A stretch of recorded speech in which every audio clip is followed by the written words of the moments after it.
जिस व्यक्ति के मन में जैसे भाव होंगे उसके विचार भी वैसे ही प्रकट होते हैं। जो मन के भीतर चलता है वही बाहर दिखाई देता है। उसी प्रकार हम लोगों को जो देते हैं वही हमें मिलता है। इस संसार में केवल सुकून की तलाश में घूमने वाले को कभी सुख शांति नहीं मिल पाती। जिसके भाग्य में जो लिखा है उससे ज़्यादा उसे इस संसार में कुछ भी नहीं मिलने वाला है। यह विचार मेडिटेशन गुरु उपाध्याय श्री बिशन सागर महाराज ने शुक्रवार को उपनगर ग्वालियर के लोहा मंडी स्थित दिगंबर लाला गोकुलचंद जायसवाल जैन मंदिर में मंगल प्रवेश के दौरान धर्म सभा को संबोधित करते हुए कही। मंच पर मुनि श्री विश्व सौम्य सागर महाराज भी मौजूद थे। उपाध्याय श्री ने कहा कि कोई चाहे कितना भी प्रयास कर ले, भाग्य के लेख को नहीं बदला जा सकता। प्रवचन से पहले संगीतकार सौम्यन सैमी ने भजन की प्रस्तुतियां दी। वहीं उपाध्याय श्री बिशन सागर महाराज के चरणों में मंदिर समिति के अध्यक्ष पद्म जैन, मंत्री देवजन, पवन जैन, पत्रकार मुकेश जैन, राजेंद्र लाला, कमलेश जैन, बबीता जैन, युवा टीम, आप और हम, महिला मंडल आदि के ने श्रीफल भेंट कर मंगल आशीर्वाद लिया। जैन समाज के वक्ता सचिन जैन ने बताया कि उपाध्याय श्री बिशन सागर महाराज सत्संग का शुक्रवार को पुण्यनगर जैन मंदिर से पद विहार कर उपनगर लोहा मंडी स्थित दिगंबर लाला गोकुलचंद जैन मंदिर में गाजे बाजे के साथ महिलाओं और पुरुषों ने जयकारों के साथ आगवानी कर भव्य मंगल प्रवेश कराया। उपाध्याय श्री बिशन सागर महाराज सत्संग की आगवानी कर समाज ने मंदिर समिति ने पाद प्रचरण कर मंगल आरती उतार की। वहीं 13 से 17 दिसंबर तक भव्य पंचकर्णाटक महोत्सव भूमिका का महामंत्री पवन जैन ने बताई। मध्य कर्नाटक में पूजन की क्रियाओं का सौभाग्य प्राप्त करने वाले इंद्राणी पात्रों को साफा माला पहनाकर सम्मानित पंचकर्णाटक समिति के पदाधिकारियों ने किया। उपाध्याय श्री बिशन सागर महाराज के 2 दिसंबर शनिवार को किला गेट स्थित हलवाट खाना बासीपुर जैन मंदिर में प्रातः 8 बजे मंगल प्रवेश होगा। मंगल प्रवचन प्रातः 9 बजे होंगे।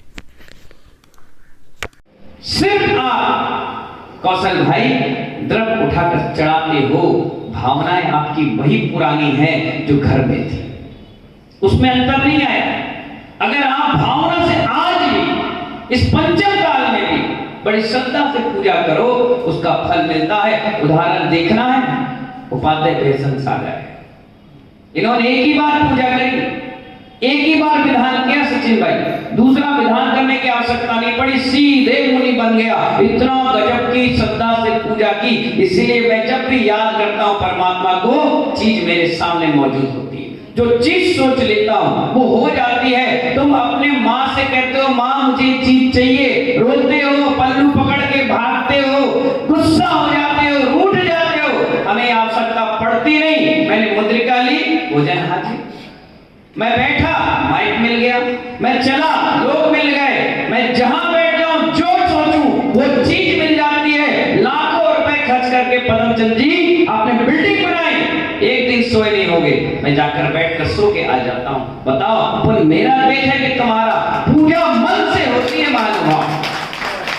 आपने मन से करी कहां है? अगर मन से करते तो घड़ी के सुई पर आपकी नजर नहीं जाती, भोजन की थाली पर मन नहीं जाता, कपड़े कौन कैसे पहनकर आया ये नहीं देखते। महानुभाव मन से पूजा थी, 12 के 1 भी बज गए, आपने कहा अरे एक क्यों बच गया, ये टाइम बीच में क्यों आ गया, ये सांसें क्यों आ गई, ये बीच में व्यक्ति क्यों आ गया, मेरी भक्ति का अलग। क्योंकि पूजा अशुभ आश्रय नहीं है। क्या कौन सा आश्रय है? क्योंकि शुभ आश्रय है। जितना भी आयु बची है इसमें हम जितना शुभ आश्रय करेंगे वही हमारे जीवन की सबसे बड़ी पूंजी और संपत्ति है। बाकी तो सब आपत्ति और विपत्ति है। सोचते हो तो सपने में भी नहीं छोड़ता। अगर एक डायरी पेन निकाल कर कभी कभी बैठो ना तो माइनस में गाड़ी जाएगी, प्लस में नहीं जाएगी।